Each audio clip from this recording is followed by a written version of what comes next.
Hi ka everyone! Hello! Welcome to our YouTube channel!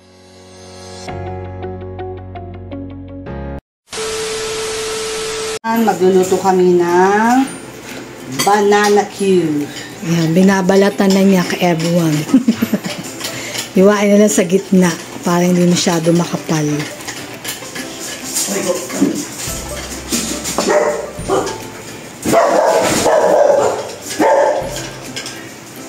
Slice yun itong banana cue for saging saba for banana cue. Ito naman papaya. Okay. Okay na. Yan, tanggalin na natin yung buto.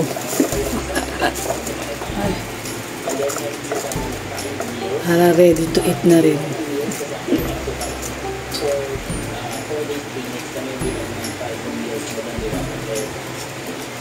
Ayan, habang hinihiwa niya yung saging, tsaka yung papaya, magpapainit na ako ng mantika, ng kawali. Mainit na yung mantika. Lagay na natin yung saba.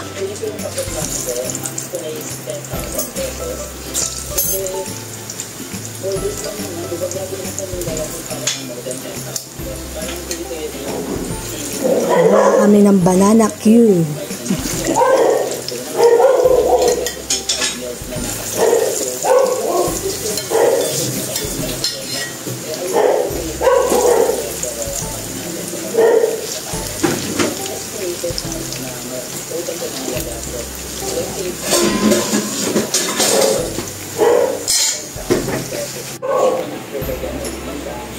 Ayan, papaya po, hiwa-hiwain ng maliliit. Ayan, ito na tong saging. Babalik na rin ko na yung kabilang side naman.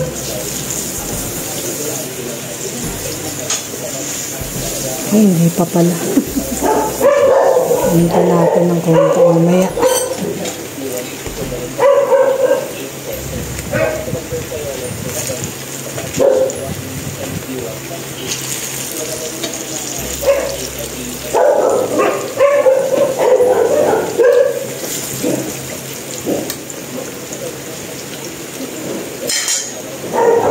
Piprito ko muna po lahat. Pagka naprito ko na siya lahat, tsaka ako na lang siya lalagyan ng asukal.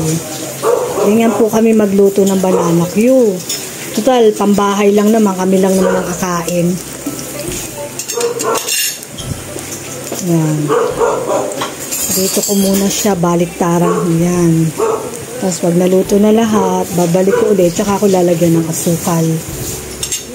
Mas maganda kasi crunchy yung sugar. Yung parang sariwa yung sugar. Parang mas masarap. Mas masarap.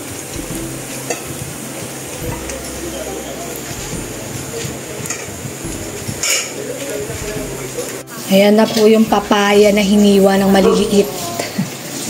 Para pag subo mo, wala nang tatanggalin. Natanggal na lahat. Ayan, balik na natin yung pinrito natin kanina. Bago natin siya lalagyan ng asukal.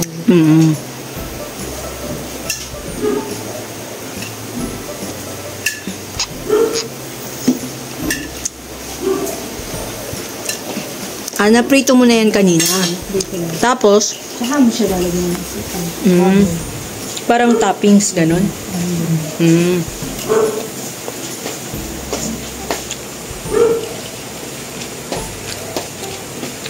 Ayun yung style ni Tita Ana ng paggawa ng banana cue. Kasi matamis na rin naman ito. Kasi yung iba ang gusto nila super daming asukal. Pero yung style ni Tita Ana, gusto niya sakto lang. Pag natunaw na siya. Ayan, kita nyo, tunaw na siya, diba? Ayan na siya. Ayan. Ganun sana.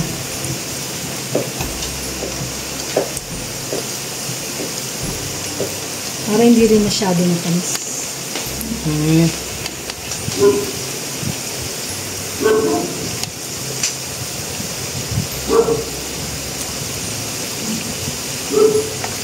Tapos,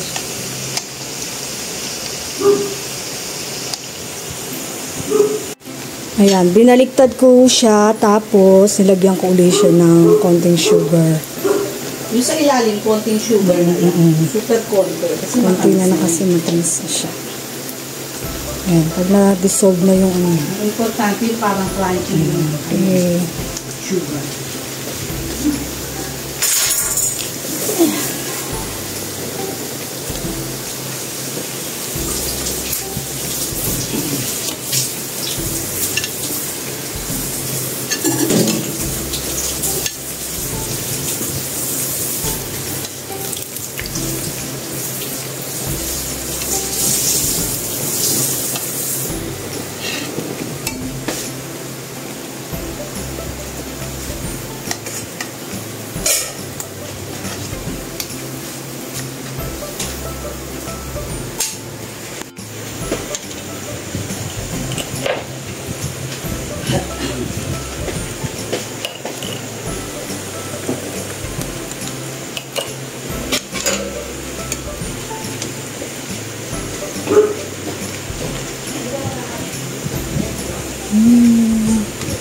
Ayan, lapit na pong maluto lahat.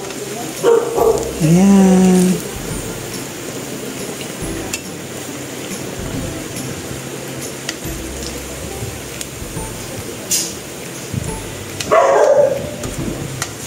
Ayan, tignan nyo, parang sari-sariwa. Parang crispy yung sugar niya.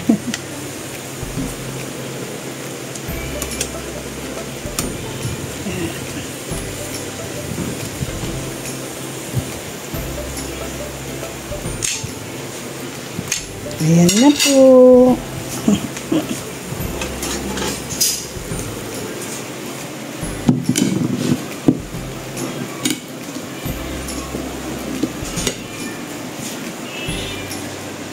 Meron na kaming banana Q, meron kaming papaya, at saka meron kaming saging.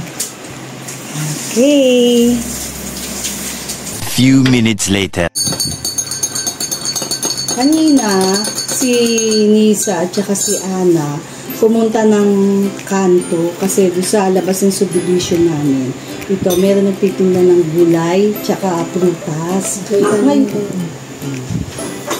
Ngayon, itong saba, binili nila.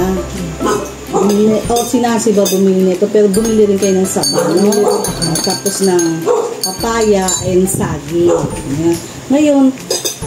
Ngayon ka everyone, ito yung, mamay papakita yung mga binili nila. Mga gulay, Mga lulutuin ko ulit. Mga lulutuin ko ulit, kaya bumili kami ng mga pansahog. Ngayon ito ka everyone, ano namin ito, merienda na plus dinner. Yan. Kita nyo naman kung paano paggawa namin ng banana Q, simple, banana Q. Ayan, tikman nyo ka everyone, ang sarap. Let's eat! So nga pala, meron natirang itlog, nilagang itlog, kakainin ko na kasi sayang. Para walang matatapon. Pero anyways, pwede naman sa dogs namin. Parang lagkit. Mainit eh. Oo.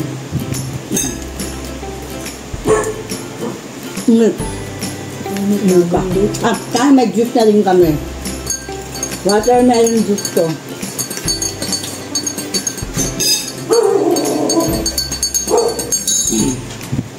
Init. Ngayon namin ito, merienda and dinner. Simple lang kami. Simple lang kami good namin kami. Kasi hindi kami kumakain ng beef and pork. Isda, chicken, makain ko na. Dahil si Mac nun talaga.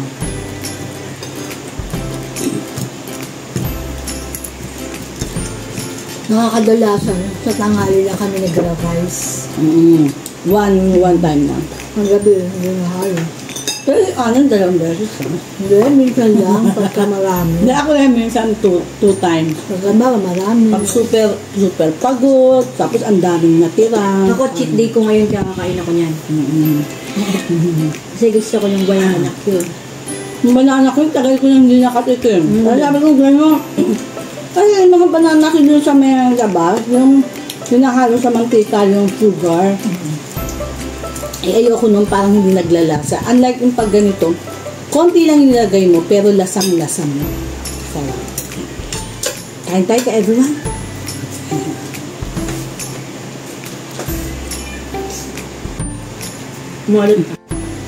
Yan. Sarap, Nisa?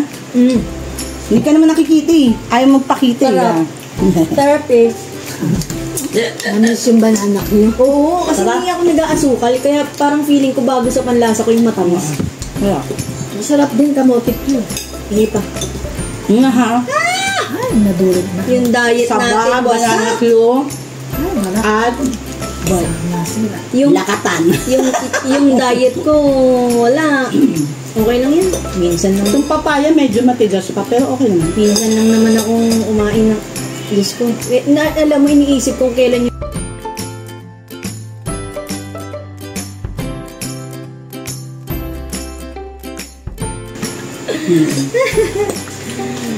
Ito po, wala po itong sugar. dahil minsan lang naman kami maganto, so okay na. Harap.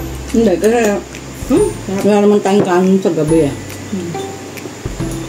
Hindi naman gabi, ano tayong 7 na pala. 8.